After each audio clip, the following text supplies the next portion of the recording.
HMM의 현재와 또 미래를 깊숙이 들여다보겠습니다. 네. 2024년에 실적이 아주 인상적이게 반등했고 미래 계획도 상당히 야심차더라고요. HMM의 기본 사업 구조부터 좀 볼까요?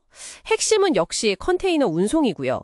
이게 2024년 매출의 한 87%, 그 정도는 차지했죠. 벌크선 사업도 물론 중요하고요.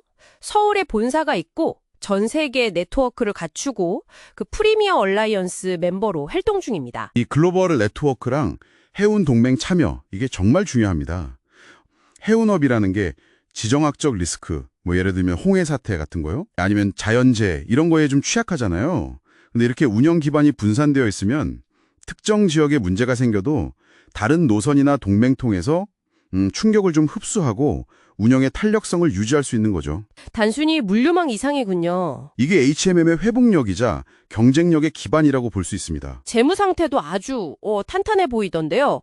2024년에 매출이 11조 7천억 원, 근데 영업이익이 3조 5천억 원. 영업이익률이 거의 30%? 게다가 부채 비율은 21%로 아주 낮고요. 단순히 시장 상황이 좋아서 그런 걸까요? 아니면 HMM 자체 역량 덕분일까요? 물론 뭐 홍해 사태 때문에 운임이 급등했죠. 예를 들어 그 SCFI, 상하이 컨테이너 운임 지수요. 이게 2024년에 평균 149%나 올랐으니까 이런 외부 효과도 당연히 컸습니다. 149%. 하지만 HMM이 선제적으로 그 13,000TEU급 대형 선박 있잖아요. 이걸 12척 투입하고 이렇게 선대를 확장하고 네트워크를 최적화한 내부 역량이 뒷받침되었기에 가능했던 성과라고 봐야 합니다.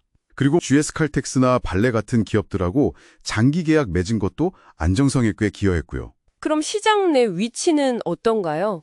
선대 규모로는 글로벌 8위라고 하고 특히 그 1만 TU 이상 대형 선박 비중이 80%로 높다는 게 좀 인상적이네요. 2030년까지 컨테이너선을 130척, 벌크선은 110척으로 선대를 엄청나게 확장할 계획이라고요? HMM이 속한 프리미어 얼라이언스의 시장 점유율이 한 12% 정도거든요. 이게 경쟁 동맹인 오션 얼라이언스가 한 29%, 제미니 협력은 22% 정도니까 상대적으로 좀 작죠.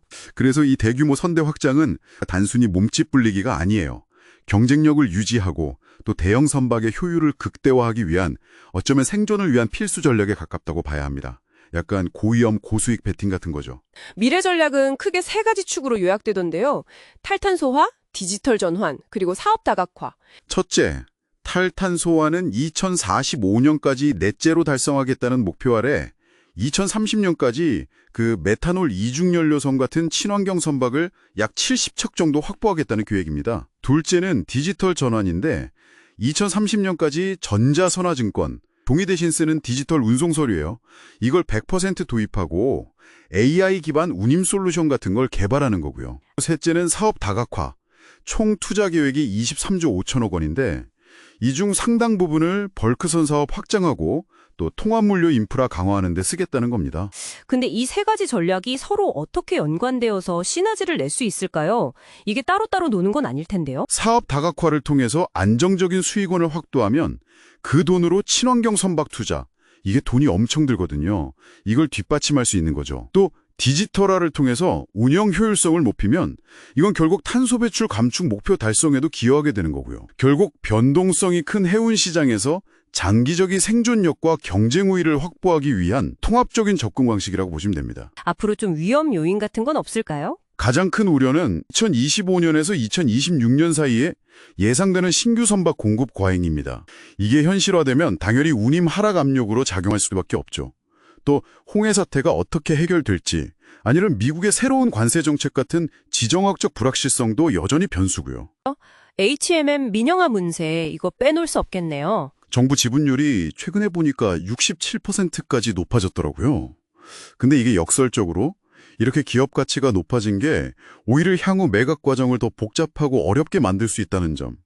이게 좀 장기적인 불확실성 요인으로 남아 있습니다.